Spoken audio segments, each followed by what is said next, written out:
Hi, I'm Lucy Sparrow. I'm an artist, and this is my felt cave. Hi Lucy, thanks for meeting me. No worries. It's been a while since we saw each other last, I think. It's been years. I know, it has, hasn't it? I just basically wanted to get together with you to find out what you've been doing over the past few years. The first time we met was at the Cornershop in Bethnal Green. What do you remember about that, looking back now? Do you know what? I don't remember a lot of it because it's going to be 4 years ago this August. And, like, not to sound dramatic, like, that literally is the moment my life just went... I bet it did. Started working full-time as an artist. And I think looking back now, I'm just like, oh, it's really amateur, I'm so embarrassed. I'll always be really proud of it, but to the extent that stuff is sort of moved on now, I can't believe how little I was doing compared with how much I'm doing now. Because I remember seeing you at the time, and it was like, I mean, going to your house, and it was just like full of stuff, and and that was taking you, all your time. I mean, you must have been able to ramp up your production since then quite a lot. Yeah, I think I was still working full time. I think I was still working as a receptionist in London at that time. I wasn't even working full time as an artist. Yeah, I mean, it seems crazy now to think how little I was doing compared with how much I'm doing now, sort of. I don't think I even had a studio at that time. I think I was working out the conservatory or maybe like in the living room, and like doing that in a shared house makes you really popular. So looking back on it now though, I mean, what an experience. What do you take from that experience of doing the shop? I think looking back, I think never... for anyone sort of thinking that they won't make it as an artist or anything like that, I literally never expected what would come out of Cornershop. And I know that's so easy for me to say now, but I really didn't. And I was so ill prepared. I literally sort of like aged about 10 years overnight, having to suddenly, become a business owner and to sort of do responsible things like taxes and stuff. And now I'm like tax nerd. So I think... yeah, if anything, it was an absolute baptism of fire when it come to like learning about the art world, because I really knew nothing. Was it a gamble? It was a huge gamble. I didn't have a clue what I was doing. I mean, I was really lucky because I had Arts Council funding and I had the Kickstarter campaign. But I mean, in reality, those kind of things actually don't cover anywhere near the cost of putting on an exhibition that big. So you do have to put your own money into it, and obviously because no one else will. Like you have to just work hard and just to do as much as you possibly can, and you have no idea if anyone's going to turn up. You have no idea if anything is going to sell. I never went into it thinking that actually it was going to sell. I was thinking as I was making it, oh god, where's it all going to go afterwards? I'm going to have to rent a storage unit, and that's like might be £100 a month, and then I'll have to get it there and I'll have to rent a van. I don't know what I'm going to do. So yeah, it's a huge gamble. And how have you seen your career progress since that moment then? I mean, to actually even call it my career, and I used to sort of be quite embarrassed about if someone says, oh, what do you do? And I said, I'm an artist. I think I used to feel embarrassed about saying that because I feel like I didn't necessarily deserve this. Because usually most artists don't make a living out of what they're doing. You can say you're an artist, they're just like, yes, but what do you do to earn the money? And you're just like, no, I genuinely am an artist. And I think now, 3.5 years later, I can actually say that. And it makes me incredibly proud. It's a lot of hard work, but I mean, let's not mistake the fact that I'm having the best time ever. It's not as if it's like, it's hard work as in there's lots to do, but it's not as if, I don't have to put on a suit or anything every morning and commute somewhere. I literally roll out of bed in my pyjamas and come straight into my studio and start sewing. So since then, there's been a couple of shows, haven't there? And to take us up to now, and there's been some more immersive type experiences, and a couple recently.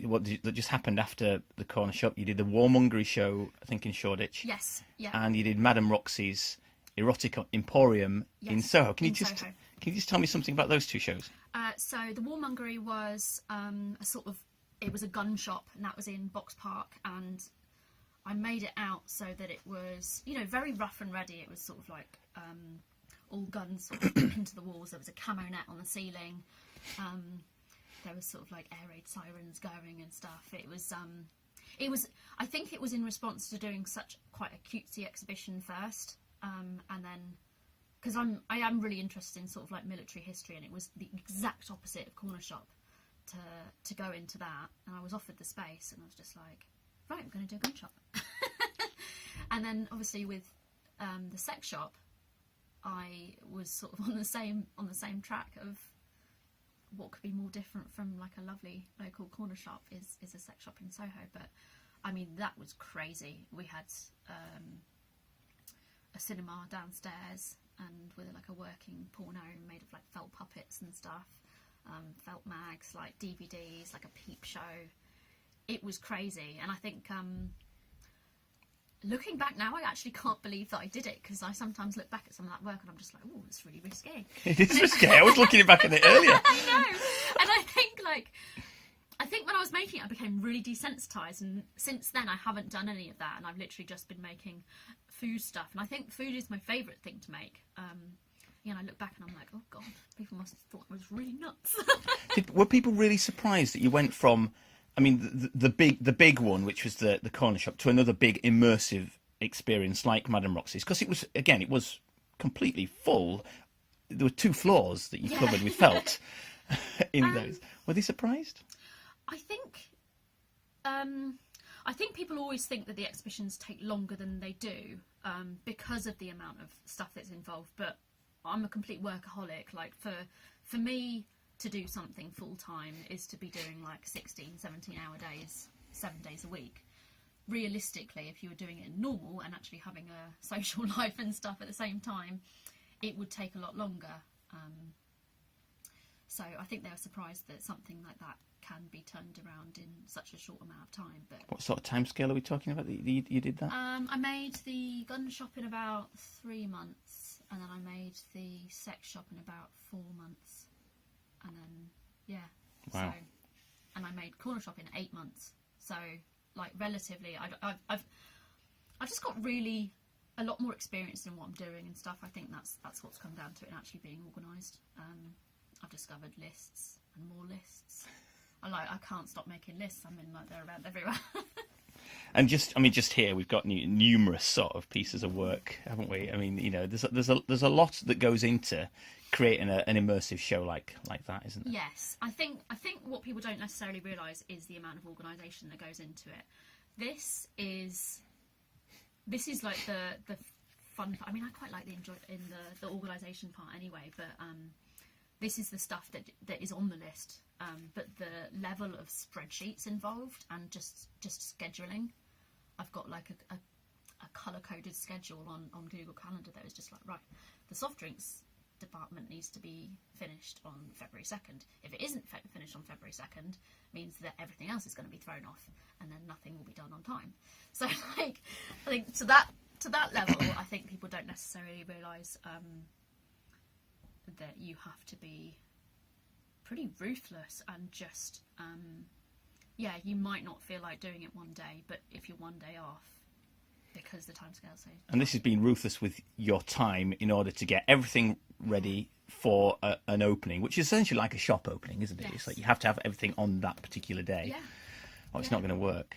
No, and I am quite like sort of perfectionist about it. I do want everything to look absolutely right, because my mistake is that I always overpromise things, and I always just like, yeah, it's going to have this, and it's going to have this feature and this, and I'm just like, I don't have time to make any of those things that I promised. I don't know what I'm going to do. So then I just kill myself doing it.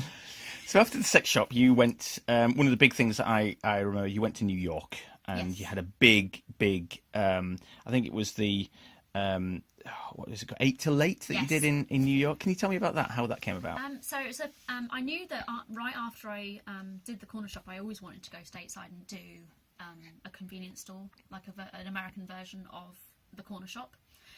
I didn't realise it was literally going to be sort of like 3 years later, because of all the things that came after corner shop. That was my plan to do it like sort of the year after. But I'm quite glad that it did actually take that long, because of the experience that I gained in between that time. So 8 Till Late was a parody of like a 7-Eleven, and it was at the Standard Hotel in Meatpacking District of New York.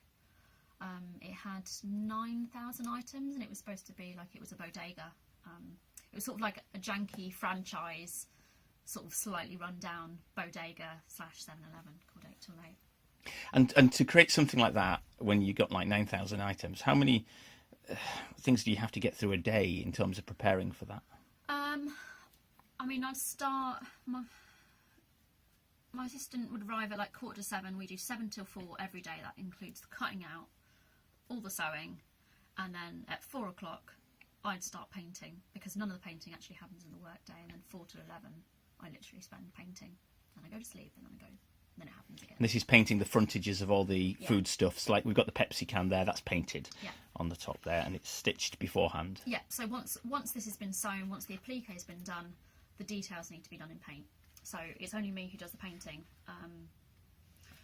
So essentially, I've got to paint 9,000 items, and that's not even in the workday. So I have to find the time to do that on the weekends and the evenings. But it's good. It means that you get through a lot of Netflix shows. And I bet you do. I've seen everything. Ask me questions. And how did the American audience take to your work? Do you know what? It was absolutely incredible. Like, I'll say this about the American audience, like they're not afraid to show a response, or even if it's emotional, if they like something, and they sort of don't hold back. And I found that to be the difference between UK audience.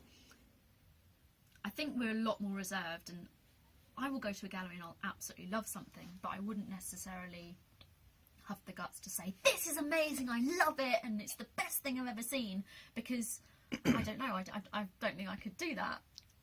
But American audience seem to do that, and it's a really wonderful feedback to hear, because you've spent, maybe 9 months in a caravan making all this stuff, and then suddenly you're unleashed onto the world, and you've got all these people just being like, this is great, and you're like, is it? Oh, thank you. It's wonderful. Do you remember what the opening night was like in your 8 till 8 shop? What was that like? Oh my God, it was crazy. But do you know what was more crazy? Like the sort of, I mean, it only lasted 16 days. It was supposed to open for 30, but we sold out in 16 days. It was the sort of times after that where people would be queuing for like 2 to 3 hours to get in. We'd have to go and like give water to everyone in the queue, because it's like 30 degrees in New York in June. Wow, so it was that popular? They were queuing outside? It was crazy. We had 2 people faint. We actually had 2 proposals as well. Inside the shop? Yes. Amazing. We're encouraging it. I think there was about 3,000 to 4,000 people coming through a day. It was sort of, I think, and living through that sort of like weird hysteria of, we literally had to take it in shift to sort of eat, because it was that crazy, just sort of getting people, talking to them, getting them in, telling them about the show and stuff like that. It was really full time, and that was about, there was 4 of us, maybe 4 or 5 of us manning the shop. Right. It was just crazy, and just trying to make everyone's experience as bright and sunny as the first day. And I think it's hard to keep up. Of course it is, because it's the full working days as well, right?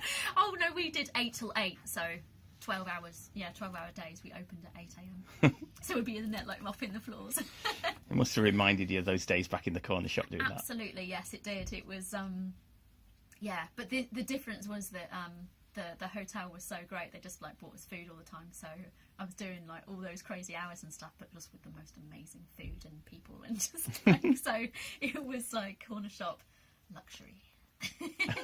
Yeah, it was great. Lucy, thank you very much. Thank